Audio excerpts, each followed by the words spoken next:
ആകാശവാണി.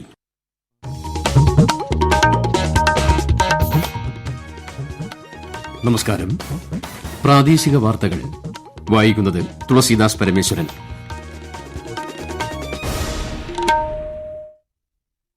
പ്രധാന വാർത്തകൾ. 2024 ലോക്സഭാ തെരഞ്ഞെടുപ്പ് തീയതികൾ കേന്ദ്ര തെരഞ്ഞെടുപ്പ് കമ്മീഷൻ നാളെ പ്രഖ്യാപിക്കും. പ്രധാനമന്ത്രി നരേന്ദ്രമോദി ഇന്ന് പത്തനംതിട്ടയിൽ എൻഡിഎ പ്രചാരണ യോഗത്തെ അഭിസംബോധന ചെയ്തു. ലോക്സഭാ തെരഞ്ഞെടുപ്പിൽ എൻഡിഎ സംസ്ഥാനത്ത് മികച്ച പ്രകടനം കാഴ്ചവെക്കുമെന്ന് പ്രധാനമന്ത്രി. പൌരത്വ ഭേദഗതി നിയമം ഇന്ത്യയുടെ ആഭ്യന്തര കാര്യമാണെന്ന് വ്യക്തമാക്കി വിദേശകാര്യ മന്ത്രാലയം. സാമൂഹ്യ സുരക്ഷാ പെൻഷൻ 2 ഗഡു കൂടി വിഷുവിന് മുൻപ് വിതരണം ചെയ്യുമെന്ന് ധനമന്ത്രി കെ.എൻ. ബാലഗോപാൽ. സംസ്ഥാനത്ത് മാനസികാരോഗ്യ അവലോകന ബോർഡ് പ്രവർത്തനം അടിയന്തരമായി ആരംഭിക്കാൻ തീരുമാനിച്ചതായി ആരോഗ്യമന്ത്രി വീണ ജോർജ്. വനിതാ പ്രീമിയർ ലീഗ് ക്രിക്കറ്റിൽ ഇന്ന് royal Challengers Bangalore Mumbai Indians പോരാട്ടം. വാർത്തകൾ വിശദമായി. 2024 ലോക്സഭാ തെരഞ്ഞെടുപ്പ് തീയതികൾ കേന്ദ്ര തെരഞ്ഞെടുപ്പ് കമ്മീഷൻ നാളെ പ്രഖ്യാപിക്കും. ന്യൂഡൽഹിയിൽ വൈകുന്നേരം 3 മണിക്കാണ് പ്രഖ്യാപനം. ഇതിനായി തെരഞ്ഞെടുപ്പ് കമ്മീഷൻ നാളെ പ്രത്യേക വാർത്താസമ്മേളനം വിളിച്ചിട്ടുണ്ട്. വിവിധ സംസ്ഥാനങ്ങളിലെ നിയമസഭാ തെരഞ്ഞെടുപ്പ് തീയതികളും നാളെ പ്രഖ്യാപിക്കും. തെരഞ്ഞെടുപ്പ് പ്രഖ്യാപനം കഴിയുന്നതോടെ നാളെ മുതൽ രാജ്യവ്യാപകമായി മാതൃകാ പെരുമാറ്റച്ചട്ടം നിലവിൽ വരും. പ്രധാനമന്ത്രി നരേന്ദ്രമോദി ഇന്ന് പത്തനംതിട്ടയിൽ എൻഡിഎ തെരഞ്ഞെടുപ്പ് പ്രചാരണ യോഗത്തെ അഭിസംബോധന ചെയ്തു. കേരളത്തിൽ മാറി മാറി അധികാരത്തിൽ വരുന്ന എൽഡിഎഫ് യുഡിഎഫ് സർക്കാരുകൾക്കെതിരെ രൂക്ഷ വിമർശനമാണ് പ്രധാനമന്ത്രി ഉന്നയിച്ചത്. കേരളത്തിൽ ബിജെപി സഖ്യം ഇത്തവണ 2 അക്ക സീറ്റ് നേടുമെന്ന് പറഞ്ഞ പ്രധാനമന്ത്രി ലോക്സഭാ തെരഞ്ഞെടുപ്പിൽ എൻഡിഎ 400 സീറ്റുകളാണ് ലക്ഷ്യമിടുന്നതെന്നും വ്യക്തമാക്കി.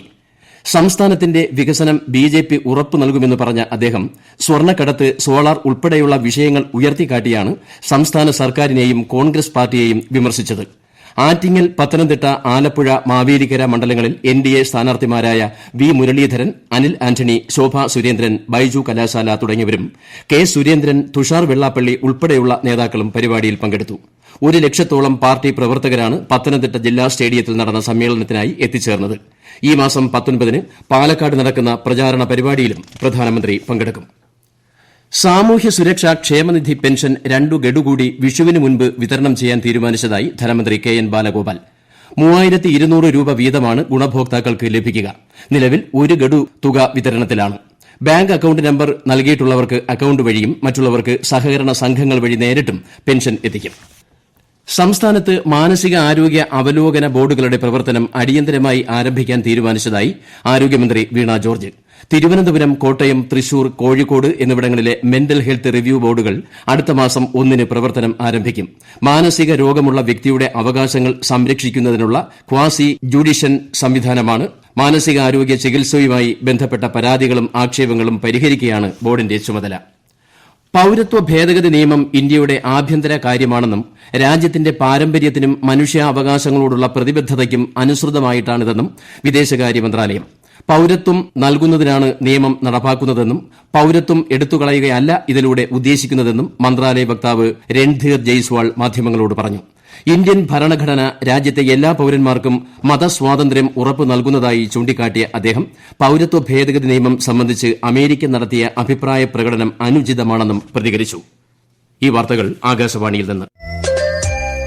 ആകാശവാണി വാർത്തകളും വാർത്താധിഷ്ഠിത പരിപാടികളും all India radio news Thiruvananthapuram എന്ന യൂട്യൂബ് ചാനലിൽ ലഭ്യമാണ്. കൂടുതൽ വാർത്തകൾക്കായി @all India radio news Thiruvananthapuram എന്ന ഫേസ്ബുക്ക് പേജും @AER_News_TVM എന്ന എക്സ് ഹാൻഡിലും സന്ദർശിക്കാം. ലോക്സഭാ തെരഞ്ഞെടുപ്പ് പരിസ്ഥിതി സൌഹൃദ തെരഞ്ഞെടുപ്പായി നടത്തുന്നതിന്റെ ഭാഗമായി മുഖ്യ തെരഞ്ഞെടുപ്പ് ഓഫീസർ സഞ്ജയ് കൌൾ മാർഗ്ഗനിർദ്ദേശങ്ങൾ പുറപ്പെടുവിച്ചു. വിവിധ സ്ഥാനാർത്ഥികളും രാഷ്ട്രീയ പാർട്ടികളും തെരഞ്ഞെടുപ്പ് പ്രചാരണത്തിന് ഉപയോഗിക്കുന്ന ബോർഡുകൾ, ബാനറുകൾ തുടങ്ങിയവ നിർമ്മിക്കുന്നതിന് പ്ലാസ്റ്റിക്, PVC മുതലായ വസ്തുക്കൾ ഉപയോഗിക്കുന്നതിന് പകരം പ്രകൃതി സൌഹൃദ വസ്തുക്കൾ മാത്രം ഉപയോഗിക്കുന്നുവെന്ന് ഉറപ്പുവരുത്തണമെന്ന് മാർഗ്ഗനിർദ്ദേശത്തിൽ പറയുന്നു. നിരോധിത ഉൽപ്പന്നങ്ങളുടെ ഉപയോഗം കണ്ടെത്തിയാൽ അനുയോജ്യ നിയമ നടപടികൾ ജില്ലാ തെരഞ്ഞെടുപ്പ് ഓഫീസർ ആരംഭിക്കണമെന്നും നിർദ്ദേശമുണ്ട്. പൌരത്വ ഭേദഗതി നിയമം നടപ്പാക്കുന്നതുമായി ബന്ധപ്പെട്ട് കോൺഗ്രസിന്റെ അഖിലേന്ത്യാ നേതൃത്വം ഔദ്യോഗികമായി ഇതുവരെ പ്രതികരിക്കാത്തതിനെ വിമർശിച്ച് മുഖ്യമന്ത്രി പിണറായി വിജയൻ. പാർലമെന്റിൽ പൌരത്വ ഭേദഗതി ബില്ലിനെതിരെ നിലപാട് വ്യക്തമാക്കാത്തതിൽ കോൺഗ്രസ് നേതാവ് രാഹുൽ ഗാന്ധിക്കെതിരെയും മുഖ്യമന്ത്രി വിമർശനം ഉന്നയിച്ചു. കേരളത്തിൽ പൌരത്വ ഭേദഗതി നിയമത്തിനെതിരെ നടത്തിയ സമരങ്ങളിൽ നിന്നും കോൺഗ്രസ് ഏകപക്ഷീയമായി പിന്മാറിയത് സമരത്തിന്റെ കരുത്ത് കുറയ്ക്കാനായിരുന്നുവെന്നും അദ്ദേഹം വിമർശിച്ചു. പൌരത്വ നിയമ ഭേദഗതിയുമായി ബന്ധപ്പെട്ട് തമിഴ്നാട് സർക്കാർ കേസുകൾ പിൻവലിച്ചതുപോലെ കേരളത്തിലും കേസുകൾ പിൻവലിക്കണമെന്ന് KPCC acting president M Hasan. കേരളത്തിൽ 835 കേസുകളാണ് ഇതുമായി ബന്ധപ്പെട്ടുള്ളത്. പൌരത്വ നിയമ ഭേദഗതിയുമായി ബന്ധപ്പെട്ട് സംസ്ഥാന സർക്കാർ സുപ്രീംകോടതിയിൽ നൽകിയ കേസ് നിലനിൽക്കില്ലെന്നും അദ്ദേഹം വിമർശിച്ചു. കേരള സർവകലാശാല യുവജനോത്സവത്തിലെ ക്രമക്കേട് അന്വേഷിക്കാൻ 4-അംഗ സിൻഡിക്കേറ്റ് സമിതിയെ ചുമതലപ്പെടുത്തി. സർവകലാശാല സിൻഡിക്കേറ്റ് യോഗത്തിലാണ് തീരുമാനം. ഒരാഴ്ചയ്ക്കുള്ളിൽ റിപ്പോർട്ട് സമർപ്പിക്കുവാനാണ് നിർദ്ദേശം നൽകിയിരിക്കുന്നത്. യുവജനോത്സവം പുനരാരംഭിക്കുന്നത് സംബന്ധിച്ച് സമിതിയുടെ റിപ്പോർട്ടിന് ശേഷം തീരുമാനമെടുക്കും. സർവകലാശാല യൂണിയന്റെ കാലാവധി നീട്ടുന്ന കാര്യവും സമിതി പരിശോധിക്കും.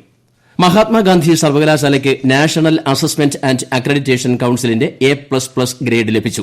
4-ാം സൈക്കിൾ റീ അക്രഡിറ്റേഷനിൽ 3.61 ഗ്രേഡ് പോയിന്റ് നേടിയാണ് MG സർവകലാശാല രാജ്യത്തെ ഉന്നത വിദ്യാഭ്യാസ മേഖലയിലെ മികവിന്റെ കേന്ദ്രങ്ങളുടെ പട്ടികയിൽ ഇടം നേടിയത്. 4-ാം സൈക്കിളിൽ A++ ഗ്രേഡ് ലഭിക്കുന്ന സംസ്ഥാനത്തെ ആദ്യ സർവകലാശാലയാണ് MG. ഈ മാസം 14 മുതൽ 5 വർഷമാണ് ഗ്രേഡിന്റെ കാലാവധി. സംസ്ഥാന വ്യാപകമായി ഷവർമ്മ വ്യാപാര സ്ഥാപനങ്ങളിൽ ഭക്ഷ്യസുരക്ഷാ വകുപ്പ് പരിശോധന നടത്തി. 43 സ്ക്വാഡുകളുടെ നേതൃത്വത്തിൽ 502 വ്യാപാര കേന്ദ്രങ്ങളിലാണ് പരിശോധന നടന്നതെന്ന് മന്ത്രി വീണ ജോർജ് അറിയിച്ചു. കൃത്യമായ മാനദണ്ഡങ്ങൾ പാലിക്കാതെ പ്രവർത്തനം നടത്തിയ 54 സ്ഥാപനങ്ങളിലെ ഷവർമ്മയുടെ നിർമ്മാണവും വിൽപ്പനയും നിർത്തിവെപ്പിച്ചതായും മന്ത്രി പറഞ്ഞു. കയറ്റുമതിക്കാർക്ക് റബ്ബർ കിലോയ്ക്ക് 5 രൂപ ഇൻസെന്റീവ് പ്രഖ്യാപിച്ച് റബ്ബർ ബോർഡ്. റബ്ബർ കയറ്റുമതി വഴി രാജ്യത്തിലെ ആഭ്യന്തര വിപണിയിൽ ഉണ്ടാകുന്ന വില വർധന കർഷകർക്ക് പ്രയോജനപ്പെടുത്തുന്നതിന് വേണ്ടിയാണ് നടപടി. Higher secondary non vocational higher secondary അധ്യാപക നിയമനത്തിന് കേരള സർക്കാർ ഏർപ്പെടുത്തിയിരിക്കുന്ന സംസ്ഥാനതല യോഗ്യതാ നിർണ്ണയ പരീക്ഷയായ സ്റ്റേറ്റ് എലിജിബിലിറ്റി ടെസ്റ്റിനായി നാളെ മുതൽ അടുത്ത മാസം 15 വരെ അപേക്ഷിക്കാം. 2024 ജൂലൈയിൽ നടത്താൻ ഉദ്ദേശിക്കുന്ന യോഗ്യതാ പരീക്ഷയുടെ പ്രോസ്പെക്ടസും സിലബസും www.lpscenter.kerala.gov.in ൽ ലഭിക്കും. കേരള സംസ്ഥാന ചലച്ചിത്ര അക്കാദമി 2024 ജൂലൈ 26 മുതൽ 31 വരെ നടത്തുന്ന 16ാമത് രാജ്യാന്തര ഡോക്യുമെന്ററി ഹ്രസ്വ ചലച്ചിത്ര മേളയിലേക്ക് എൻട്രികൾ ക്ഷണിച്ചു. ഈ മാസം 22 മുതൽ മെയ് 6 വരെ www.idsffk.in എന്ന വെബ്സൈറ്റ് മുഖേന എൻട്രികൾ സമർപ്പിക്കാം. 2023 മെയ് 1-നും 2024 ഏപ്രിൽ 30-നും ഇടയിൽ ചിത്രീകരണം പൂർത്തിയാക്കിയ ചിത്രങ്ങളാണ് അയക്കേണ്ടത്. വനിതാ പ്രീമിയർ ലീഗ് ക്രിക്കറ്റ് പ്ലേ ഓഫിൽ ഇന്ന് royal Challengers Bangalore Mumbai Indians പോരാട്ടം. ഡൽഹിയിലെ അരുൺ ജെയ്റ്റ്ലി സ്റ്റേഡിയത്തിൽ വൈകിട്ട് 7:30-നാണ് മത്സരം. ജയിക്കുന്ന ടീം ഞായറാഴ്ച നടക്കുന്ന ഫൈനലിൽ ഡൽഹി ക്യാപിറ്റൽസിനെ നേരിടും. പ്രധാന വാർത്തകൾ വീണ്ടും. 2024 ലോക്സഭാ തെരഞ്ഞെടുപ്പ് തീയതികൾ കേന്ദ്ര തെരഞ്ഞെടുപ്പ് കമ്മീഷൻ നാളെ പ്രഖ്യാപിക്കും. പ്രധാനമന്ത്രി നരേന്ദ്രമോദി ഇന്ന് പത്തനംതിട്ടയിൽ NDA പ്രചാരണ യോഗത്തെ അഭിസംബോധന ചെയ്തു. ലോക്സഭാ തെരഞ്ഞെടുപ്പിൽ NDA സംസ്ഥാനത്ത് മികച്ച പ്രകടനം കാഴ്ചവെക്കുമെന്ന് പ്രധാനമന്ത്രി. പൌരത്വ ഭേദഗതി നിയമം ഇന്ത്യയുടെ ആഭ്യന്തര കാര്യമാണെന്ന് വ്യക്തമാക്കി വിദേശകാര്യ മന്ത്രാലയം. സാമൂഹ്യ സുരക്ഷാ പെൻഷൻ 2 ഗഡു കൂടി വിഷുവിന് മുൻപ് വിതരണം ചെയ്യുമെന്ന് ധനമന്ത്രി KN ബാലഗോപാൽ. സംസ്ഥാനത്ത് മാനസികാരോഗ്യ അവലോകന ബോർഡ് പ്രവർത്തനം അടിയന്തരമായി ആരംഭിക്കാൻ തീരുമാനിച്ചതായി ആരോഗ്യമന്ത്രി വീണ ജോർജ്. വനിതാ പ്രീമിയർ ലീഗ് ക്രിക്കറ്റിൽ ഇന്ന് royal Challengers Bangalore Mumbai Indians പോരാട്ടം. പ്രാദേശിക വാർത്തകൾ കഴിഞ്ഞു. അടുത്ത വാർത്താ പ്രക്ഷേപണം 7:25-ന്.